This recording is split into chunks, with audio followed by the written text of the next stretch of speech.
COVID 19, the biggest challenge in the world. June 2021. The world has been in pandemic mode for a year and a half. The virus continues to spread at a slow burn. Intermittent lockdowns are the new normal. An approved vaccine offers 6 months of protection, but international deal making has slowed its distribution. An estimated 250 million people have been infected worldwide, and 1.75 million are dead.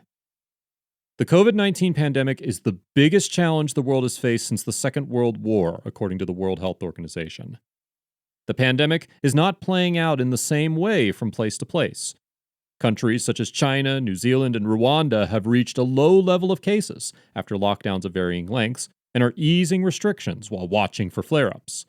Elsewhere, such as in the United States and Brazil, cases are rising fast after governments lifted lockdowns quickly or never activated them nationwide.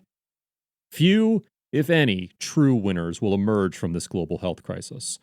Not because the disease was beyond our control, but because most countries failed to exert the leadership and societal self-discipline necessary to bring it under control until vaccines became available.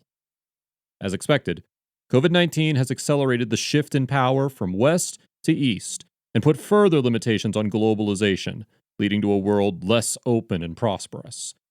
But the pandemic has not ended traditional geopolitics or national rivalries, nor did it usher in a new era of global cooperation.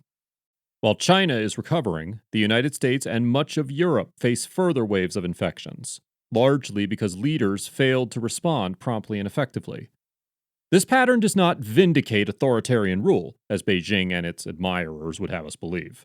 Democratic Australia, Canada, New Zealand, South Korea, and Taiwan all performed well, while Russia, Iran, and many other dictatorships faltered.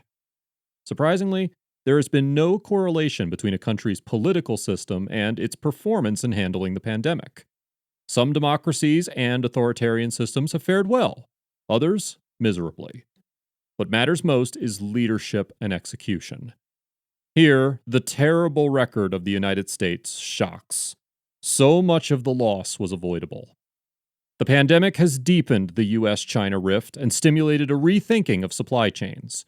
Europe looks stronger now that Germany and France are working together, and both the European Central Bank and the European Commission have carved out a larger writ. By eviscerating economic growth and forcing countries to enact fiscal stimulus on an unprecedented scale, the pandemic has led to a stunning increase in debt throughout the world. The greatest political impact may be in the United States, where an inept federal response to the pandemic and its economic effects contributed significantly to President Donald Trump's election defeat. Had there been no pandemic, or had it been met with only a modicum of skill, Trump might well have won, and set the country on a vastly different course at home and abroad. More broadly, and for all the pandemic's enormous costs and consequences, little has occurred that cannot be largely reversed once responsible behaviors are followed and widespread testing, better therapeutics, and effective vaccines are introduced. Other challenges, from climate change to nuclear proliferation to great power rivalry, are more likely to define this era.